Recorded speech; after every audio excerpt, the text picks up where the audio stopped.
सभापती महोदय, प्रताप परीक्षा टीईटी 2026 पेपर फुटीबाबत ठाणे शहर पोलीस आयुक्तालयातील कोणगाव पोलीस ठाणे येथे दाखल गुन्हा रजिस्टर नंबर 281/2026 बाबत या ठिकाणी मी निवेदन सादर करीत आहे। सभापती महोदय, शिक्षक पात्रता परीक्षा टीईटी दिनांक 28/6/2026 रोजी होणाऱ्या परीक्षेची प्रश्नपत्रिका विकण्यासाठी काही लोक येणार असल्याची माहिती पोलिसांना 27/6/2026 रोजी मिळाली। सदर माहितीची खातरजमा करून टीईटी प्रश्नपत्रिका विक्रीस येणाऱ्या 3 व्यक्तींना पोलिसांनी सापळा रचून ताब्यात घेतले। सदर व्यक्तींकडे असलेल्या वस्तूंमध्ये 28/6/2026 रोजी होणाऱ्या शिक्षक पात्रता परीक्षेचे पेपर त्या ठिकाणी आढळून आले। याबाबत शिक्षण विभागाच्या वरिष्ठ अधिकाऱ्यांकडून खात्री केली असता सदर प्रश्नपत्रिका दिनांक 28/6/2026 रोजी होणाऱ्या परीक्षेची प्रश्नपत्रिका असल्याचे समजले।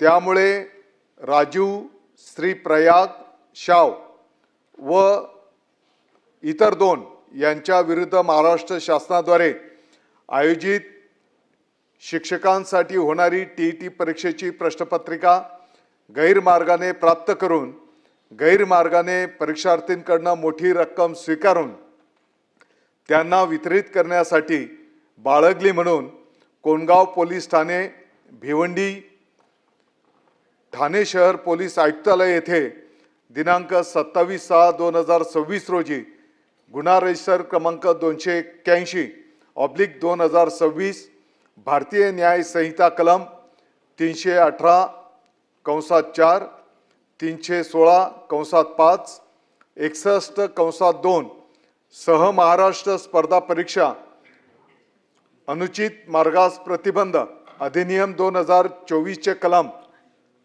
11(1), 2(3), 12(1), सह महाराष्ट्र विद्यापीठांच्या मंडळाचा व इतर विनिर्दिष्ट परीक्षांमध्ये होणाऱ्या गैरप्रकारास प्रतिबंध अधिनियम 1982 चे कलम 6(8) अन्वये गुन्हा दाखल करण्यात आला आहे।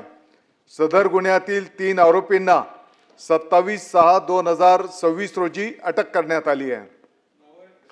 सदर गुन्हा संवेदनशील असून या दाखल गुन्ह्याचे गांभीर्य व व्याप्ती लक्षात घेता पोलीस महासंचालक महाराष्ट्र राज्य मुंबई यांच्या 27/6/2026 रोजीच्या आदेशान्वये पोलीस सहआयुक्त गुन्हे ठाणे शहर यांच्या अध्यक्षतेखाली विशेष तपास पथक SIT स्थापन करून त्यांच्याकडे वर्ग करण्यात आला आहे।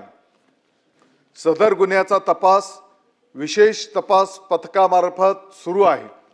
सदर गुन्ह्याच्या तपासासाठी बिहारला 2 पथके, हरियाणाला 1 पथक व दिल्लीला 1 पथक रवाना करण्यात आले आहे। सदर गुन्ह्यात 3 आरोपींना अटक केली असून ते पोलीस कोठडीत आहेत।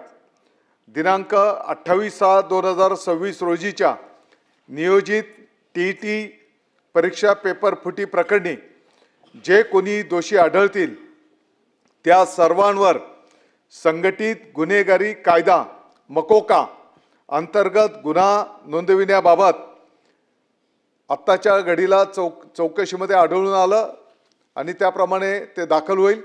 किंबहुना मकोका कायद्यामध्ये आवश्यक ते बदल करण्याबाबत तपासणी करण्यात येत आहे। म्हणजे मकोकामध्येही आपल्याला हे ॲड करावं लागलं तर ॲड करण्याची शासनाची तयारी आहे। सभापती महोदय, फेरपरीक्षा पारदर्शक पद्धतीने शिस्तबद्ध वातावरणामध्ये पार पाडण्याच्या दृष्टिकोनातून पार पाडण्यात येईल। टीईटी 2026च्या फेरपरीक्षेसाठी उमेदवारांकडून कोणत्याही प्रकारचे परीक्षा शुल्क आकारण्यात येणार नाही, कारण ऑलरेडी ते स्वीकारण्यात आलेले आहे। पुढील वर्षापासून टीईटी व अन्य सर्व परीक्षा पूर्णतः पारदर्शक व शिस्तबद्ध वातावरणात ऑनलाईन पद्धतीने पार पाडण्याकरिता आवश्यक पायाभूत सुविधा निर्माण करण्यासाठी माननीय मुख्य सचिव यांच्या अध्यक्षतेखाली समिती नेमण्यात येईल.